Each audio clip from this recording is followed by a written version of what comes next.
Tilalita Sunangadusha. There's also this young man, the Lord is speaking to you right now.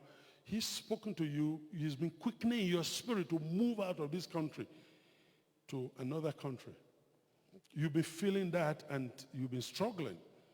But he says, that's the nation where I want you to plant the seeds that will bring you to prominence.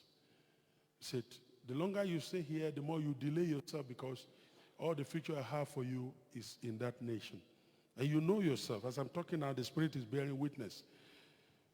Jesus, we won't struggle with you anymore. Have your way, Lord. Have your way, Lord. Have your way, Lord. Have your way, Lord.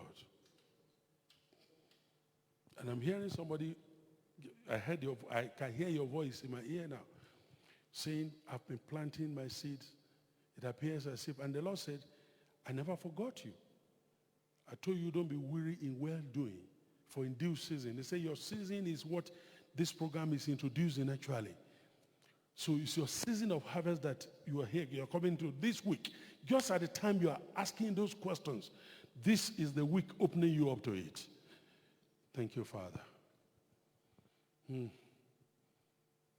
way I'm feeling this way, I can minister to you here for the next 30 minutes. I need to let you go, and then tomorrow, Father, have your way in our lives. In Jesus' name.